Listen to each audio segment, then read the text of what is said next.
So before I resumed for my master's, right? I realized that my brain had been I call it like a dormant state. I knew that I was going to start academics again, and I've been out of school for about 2, 3 years after my undergrad. So before then, I took advantage of the ISC CC exam. So I studied for it and I wrote the exam. So I think I knew my weak points and I knew that I didn't want to sort of struggle and start reactivating my brain and getting into the like academic mind frame of like studying and actually writing exams and doing stuff. So I prepared ahead. I know there's some advice that's like you need to have an idea of the field of cybersecurity you want to go into before you start. But I think it's just start, to be fair. Start out with something like Cisco's Introduction to Cybersecurity. And then from there, I know there's a path because sometimes you get analysis paralysis, right? Well, it happens to me. Trying to make a full decision before you carry out an action can make you just freeze in the moment and actually not do anything at all. So if you are starting out, be open to anything. Take advantage of opportunities. If you see a free certification when you are starting out, why not? So just sometimes you have to sacrifice your time, your sleeping, watching movies, or going out just to balance and be able to hmm, and be able to walk through everything you have going on at that time. So I'd say, yeah, it was pretty was a bit hard to be fair, but you just need to pick and choose and set your goal on something and you'll be able to work it out.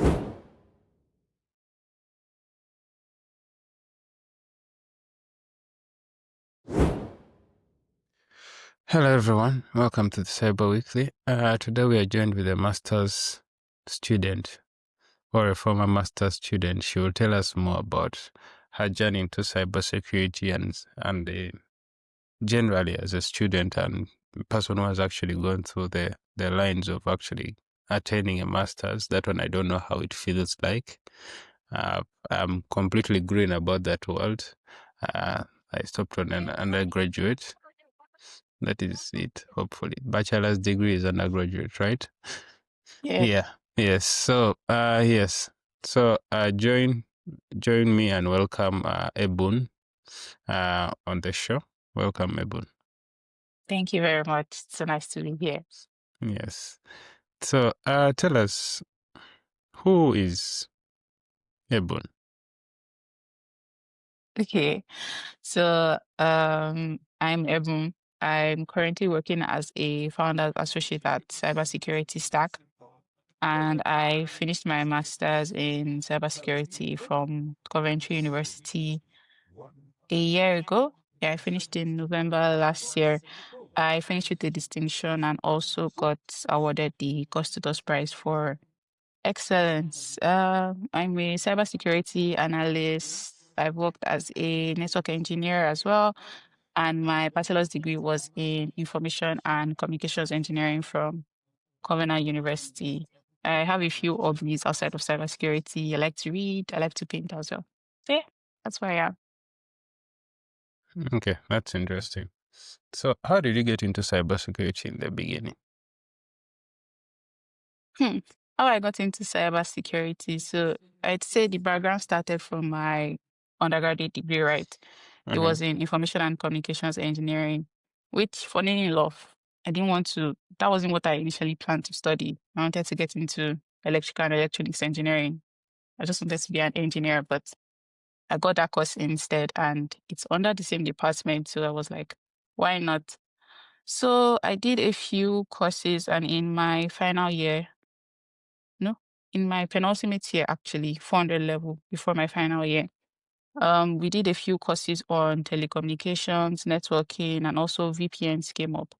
And then I started getting interested in telecoms and ISPs and just how cellular networks worked. So when I was supposed to go for an internship, I focused on ISPs and companies that gave internet connectivity services and also just focused on telecoms as well. So I was really focused on that, and I made sure I got the opportunity to work at an ISP company, Bridgeone Telecoms then. So I worked as a network engineer. So indirectly, that was where my journey in cybersecurity started. Cybersecurity wasn't my aim to get into, but I ended up in there because while I worked as a network engineer, I did a lot of configuration, configuring routers, assigning passwords, logging IP addresses, things that were cybersecurity, but I wasn't even aware that I was doing it in cybersecurity. So when a few occurrences happened while I was at work, I was like, why is this going on? Or we didn't change the default password for the Wi-Fi radios that came from the manufacturers and stuff like that. So I started doing more research, and that was how my interest in cybersecurity started. Then after working there, I was privileged to get into a company as an IT analyst, and then pivoted to a SOC analyst from there. Then after working there for about a year and a half, I started my master's. So I'd say that's my journey in cybersecurity.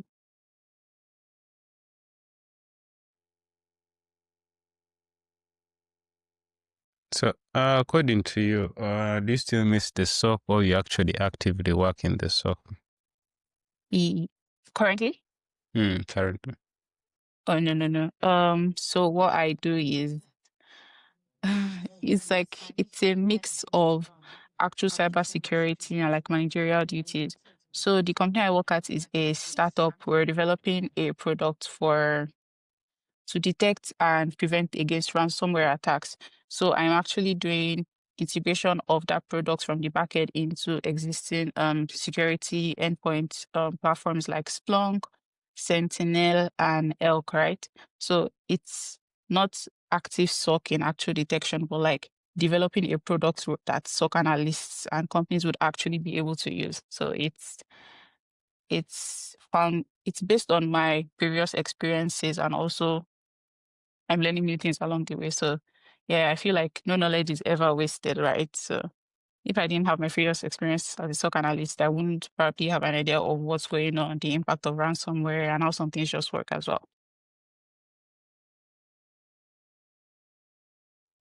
If I'm to get you right, basically what you're doing is integrating a ransomware as a service tool, which helps to prevent people from being hacked using ransomware, and integrating it with the SIM solutions which are available, or the different tools which they use in the networks. Is that right? Yeah, to an extent. So the product is still in development, right? So Okay. it's based on the resonance protocol and a cryptographic algorithm called the Merkle tree algorithm. So essentially, how we want the final product to work is that we generate hashes for individual files and directories on an endpoint computer, right? So Okay. you know how ransomware works. It changes the directory of a folder or the computer or the endpoint that it's attacking, right? So when a change occurs to that file or that directory, the hash is going to change. So based on the previously generated hashes, we form a Merkle tree, right? So it's like a compilation of different hashes to form a tree of hashes, right? So when one component in the tree changes, the entire tree is going to be affected. So that sends an alert to our SaaS platform, and it quarantines the file or folder or the endpoint that's been affected. And then you, as the SOC analyst or the administrator, decide what action is supposed to be carried out, whether the change was authorized or not. So basically, sort of preemptively quarantining ransomware before it's able to carry out its final action. Yeah, that's interesting. It's definitely a tool which is, yeah, quite nice. The fact that it's able to detect the changes on the file and then able to now report. I'm guessing also one of the features you'll be adding is it automatically working as an IDS of sorts, where it is actually more of doing the IDS and also the IPS kind of work, where it does the detection and also prevents some, then waits Yeah, exactly. for the analyst to do the final verdict, right? Yeah. Okay, that's nice.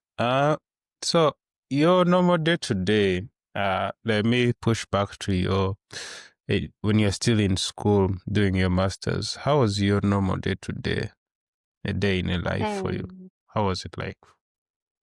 So pretty, it was pretty generic, right? Because I had a sort of a schedule, so I just went by that. So depending on my timetable, I think I had classes 3 times a week, and then I was also working part-time and also applying to jobs. So I sort of shuttled in between that, right? Wake up in the mornings, go over my coursework, and then when I started out in my master's, I really wanted to finish with a distinction. Like, it's a big investment, and I relocated to another country for that. So it's like, why would I do all of this and then just finish with a sort of a like, oh, generic degree, right? Not a generic degree, but to me, I felt like I needed to I prove a get your point that, point. okay, exactly, like it was worth it. So I really Yeah. went through it. So I wake up, I check through because we had a learning platform, Ola. So I check through previous content from the classes, what was scheduled to do today, if there are any labs, and what topics we're supposed to work on. And then sort of midway through the semester, we get a document for the coursework we're going to work on, right? But you have it, but you don't know what to do with it. So essentially, you have to figure it out, right? So I started working on it. Mm, what else? Yeah, I think basically just depending on what course I'm having that day, I read ahead to know what's going to go on because I wanted to be on good terms with my lecturers as well, because it helps at the end of the day, right? Going through the content, knowing what I'm supposed to do ahead, reaching out to my classmates. And I also volunteered as a student education rep. So sometimes I had to schedule meetings between staff and students to sort of get feedback from the students and also relate that to management on how they can make the learning experience for all students better. Yeah.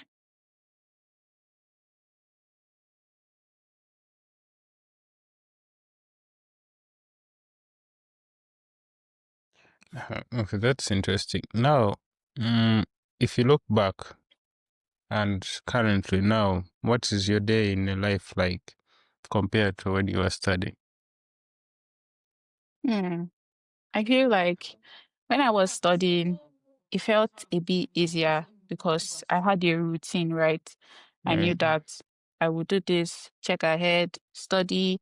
If I had any assignments, do them, prepare for my coursework. I had a set due date, so I knew I had a deadline that I was working towards, and I had a goal I was working towards. I knew that okay, first semester I had this courses. If I needed to go to the library, I'd go to the library. I personally feel like I had more free time when I was a student compared to now because there's just a way education keeps you in a bubble, right? And you know that, okay, finishing is my final goal. I have other things to do by the side, right? But it just sort of gives you a bit of comfort. But now life is just life in, right? And then working at a startup is pretty dynamic. So you never know yeah. what's going to happen. I have meetings by 8 p.m. and it's just like, oh, let's get in for a catch up. And it's fun. I'm not complaining. But it's just like this is the real world, right? You're we're developing a product that actual people are going to use. And it's like you can't afford to make some mistakes. So you can't really I don't really live on a schedule. It's like there's a rough schedule to like, oh, this is what I'm supposed to do, work on tasks, Mhm. read stuff, take some courses, watch some videos to get more information. But compared to when I was a student, it's like I missed that time because it was like, oh, I could do this, and I could say, oh, this is what I'm going to do at this particular time, and it was fine. Mm. Yeah, it's a different ball game when you have left school. It's Yeah, so different. yeah. Uh, so according to you, what's one of the most challenging aspects of threat hunting in a high volume environment, and what techniques or tools have you found most effective in overcoming that challenge? Hmm. Does your tool actually help I with that also? If you look at it, Yeah, because mm. fingers crossed. So I'd say first of all, a high volume environment, you can imagine that there's so much information to deal with, right? Like you're getting logs for a ton of sources, cloud, endpoints, networks, and just everything else. And depending on if you use various platforms, you're also getting logs from all these platforms that you have to sort of cross check and use to cross verify. So I'd say an important skill is root cause analysis, right? Being able to identify what is happening and then being proactive, to be fair, like proactive activity as a SOC analyst, right? Well, when I was getting into cybersecurity, the idea I got of a SOC analyst was just like, sorry, excuse me. You work exclusively on the defense. You don't attack. Like that's exclusively for red teaming.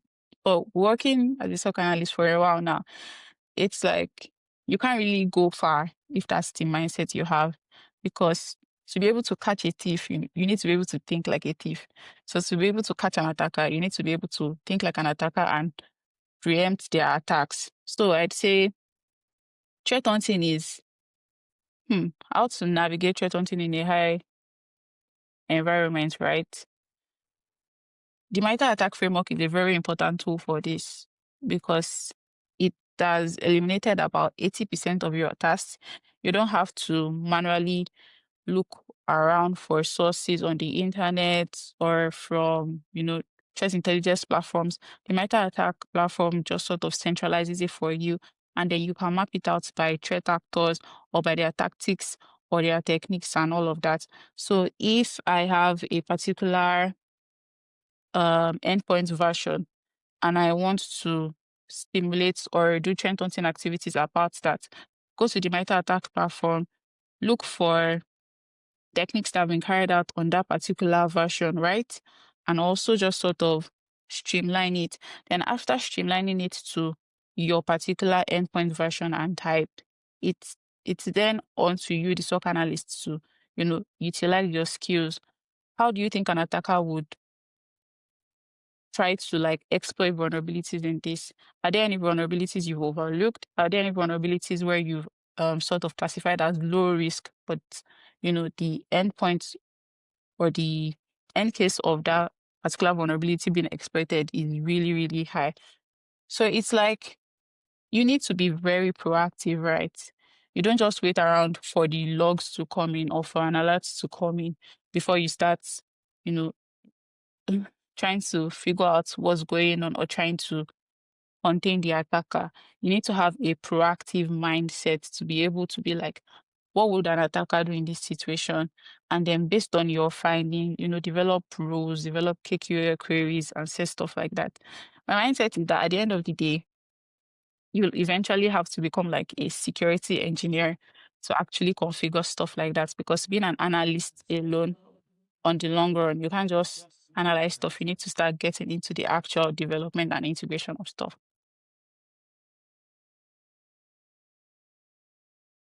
Sounds like you're chiming into what you do on your day-to-day basis. But according to you, now like the solution you're providing, does it help with that aspect of integrating with MITRE ATT&CK framework to actually help with maybe it's still in a concept phase, which I'm not denying it would be in that phase. Does it help with that also? Not quite. It's not part of the full scope yet because it's still solely focused on ransomware for now. But there's some automation involved as well. So we trace back into that. But essentially it's pivots, it focuses on like using the file hashes generated to identify changes. So not directly using any like TTPs of attackers quite. Okay. That's interesting. Now, how do you balance the demands of research, stock coursework with networking and professional development? how did you used to balance? Because definitely Hmm. now it's different. Yeah. Yeah. I say I have a very perfect example of this, right? So in the final semester of my master's program, when I was doing my dissertation, it was around June. So I was working part-time. I was working on my dissertation. I was applying for jobs and had some interviews, right? And then at the beginning of the month, I came across a post on LinkedIn for a Microsoft SC900 giveaway. But the only catch was that you had to write the exam that same month. And then I already felt overwhelmed, to be fair, because a dissertation is a lot. Like it's a lot of research. And then my topic was simulation based, right? So I had to simulate an attack. It was a lot, to be fair. And then I was trying to avoid my literature review because I had to read so many articles and actually have scientific backing for why I was pursuing the topic I was pursuing. So balancing that, I think balance is a myth, to be fair. I think you just have to pick and choose. So based on levels of importance, I think balance sort of it fluctuates according to the level of importance of things you have going on, to be fair. So at that point, I had to sort of choose how badly do I want the certification. I've been sort of studying it on the side, but I had to pause it when more important things came along. I need to work part-time because I need to pay my rent. Oh my God. And I needed to finish my dissertation, and then I couldn't postpone interviews and all of that. So I had a talk with my supervisor and let him know that, oh, I had this going on, but it won't affect my work, but I might have to reschedule meetings as well. I had to stay up late extra nights. My sleep schedule really suffered in that time, but I set a goal and I really wanted to work towards it, right? And then I didn't go out on weekends. It's just like a temporary sacrifice for a goal you want to achieve, right? I set the exam for the last day of the month in June because I really wanted to put it off for as long as I could. So essentially, I passed the certification exam. It didn't affect my part-time work. I was still able to volunteer as a student education rep as well, but I handed over some tasks to the co-chair I was working with at the time, and then I focused on my dissertation as well a lot. I reached out to people on LinkedIn, and I think it's so important as well, learning how to utilize or reach out to people when you're stuck. So I reached out to people who had previously studied my course at the same university and I graduated and was like, oh, hi, um, what resources did you use when you were in school that helped you with your dissertation? I went to the library. I utilized all of the resources the school had available because I realized that I was handling too much and I was spending too much time trying to figure it out by myself when there were resources available. So I'd say balancing everything it was hard, but you just I knew my strengths and my weaknesses. I knew that, oh, I had tried to figure this out, my dissertation, and I was stuck up to an extent. So I scheduled a meeting with there's a career service, no, not career service. There is a coursework assistance service. I can't really remember the name of the department, but I reached out to them and they helped me break down some of the requirements and I found where I was stuck. So in that context now, if I had spent all that time trying to figure it out by myself, I would have lost valuable time that I could have put into something else at that time. Sorry. So I'd say balancing everything is just you need to know what is important at that point in time. Create a table, write it down, or just have it at the back of your mind. And then don't try and do it alone, to be fair. There are some things you can't outsource, but things where you can reach out to people and they can, like, one piece of information from someone can solve like half of your problems or troubleshooting issues you are trying to sort of solve.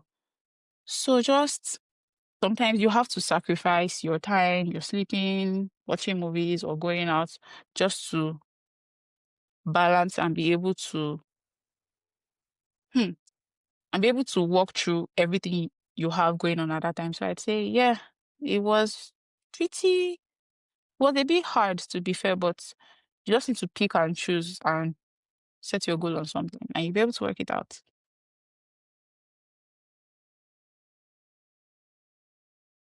Yeah. There are definitely times where you have to first, dig in and then get the work done because there's no other way of running away from it. Yeah. But according to you, this conversation about school, what are those things which you think actually we have missed out that is actually key that we didn't talk about? Hmm. I'd say, first of all, have an open mind and prepare ahead. So before I resumed for my master's, right? I realized that my brain had been I call it like a dormant state. I knew that I was going to start academics again, and I've been out of school for about 2, 3 years after my undergrad. So before then, I took advantage of the ISC CC exam. So I studied for it and I wrote the exam. So I think I knew my weak points and I knew that I didn't want to sort of struggle and start reactivating my brain and getting into the like academic mind frame of like studying and actually writing exams and doing stuff. So I prepared ahead. I already went through the course content. I already knew some of the courses I did not want to do at all, and I knew what I wanted to do. So I say the first tip is preparing ahead. You can never, it's better to be over prepared than to be underprepared, right? Second thing is having an open mind as well. Although you might know what you want while doing the masters or like studying, but you actually never know. I thought I'd be fully into stock, right? But when I did a module on security risk assessment, I audited a company using the NIST and ISO framework. I realized, oh, this is nice. This is something I could develop myself into and actually get more experience in. If I had closed off my mind into that, it's to my detriment as well. And also talking with people, talking with your lecturers. I used to stay back after classes to just have conversations with them as well, because at the end of the day, they are more knowledgeable than me. And I'd say this paid off for me as well because it ended up with my course director asking me to be his supervisee for my project, for my dissertation. And it was a bit validating for me because it was like, oh, the course director wants you to work with him. So that means you're pretty good as well. And then I learned a lot during that process as well.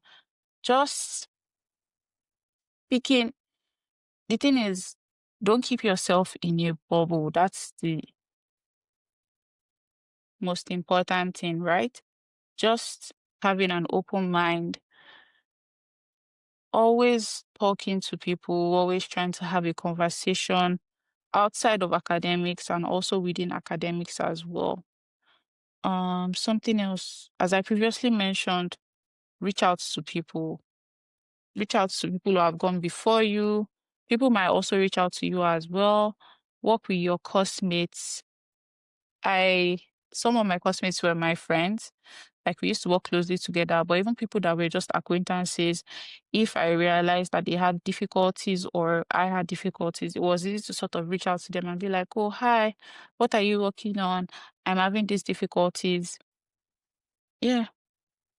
And utilize the time you have as a student. People generally are nicer to students, and students have a load of opportunities.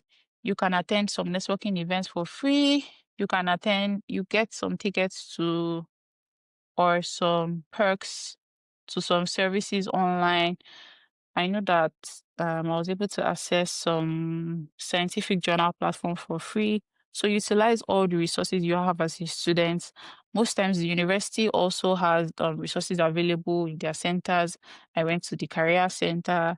I went to the coursework help center. I volunteered at the library for a bit. Just doing a lot of various things to be fair and making the most of the time you have as a student is very important. The master's degree was just for a year, and to be fair, it flew by very fast. So I had a plan. I started applying for jobs the semester I got in, and it was really helpful to me because by the time I graduated, I was still job hunting, but I had a general knowledge or scope of the market, of the job market, right? So I was able to use that knowledge to work more and apply for jobs smartly. Okay. So, according to you, if someone is getting started, what advice would you give to that person? In cybersecurity in general, Yeah, in cybersecurity in general. um, try everything, to be fair. I know there's some advice that's like you need to have an idea of the field of cybersecurity you want to go into before you start. But I think it's just start, to be fair.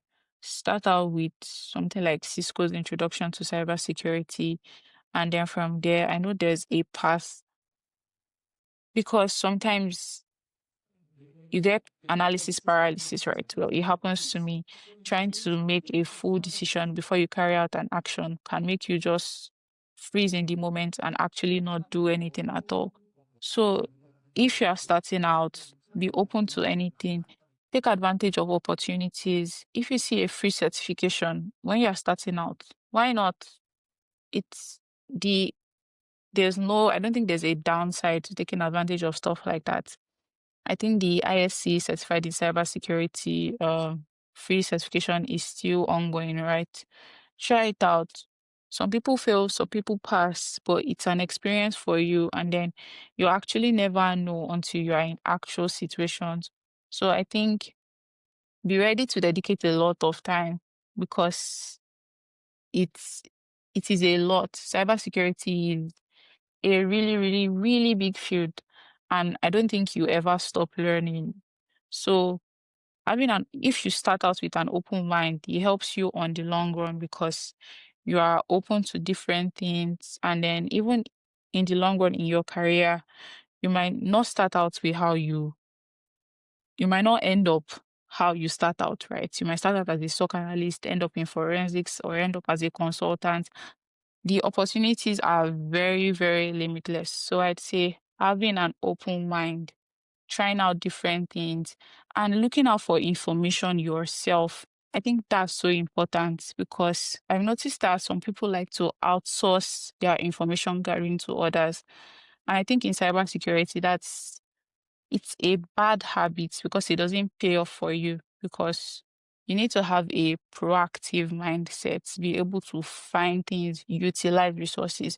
So if you are solely depending on someone to spoon feed you or like let you know what's happening, it's not a good frame of mind to start out in cybersecurity. So have an open mind, take advantage of resources, of courses or free certifications, and just be very resourceful. Yeah.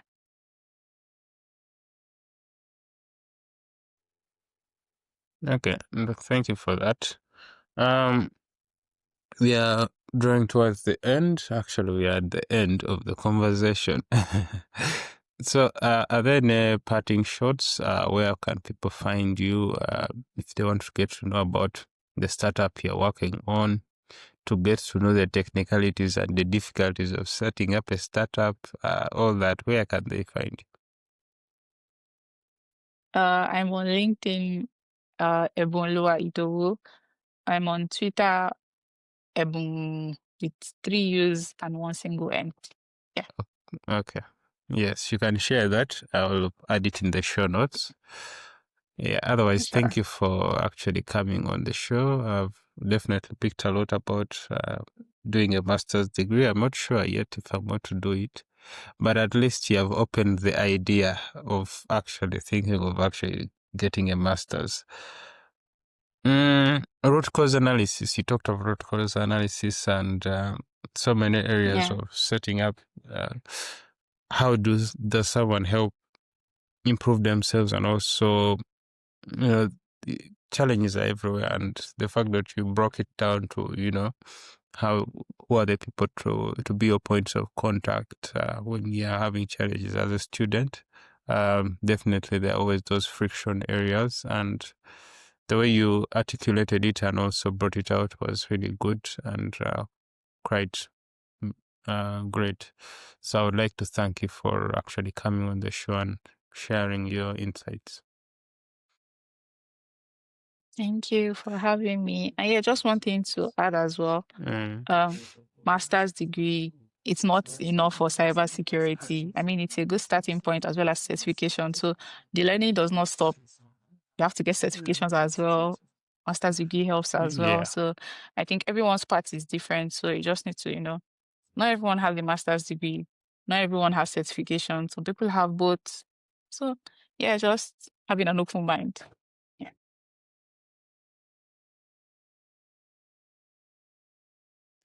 Okay. Thank you. And have a good day. Thank you. You too. Bye. Yeah.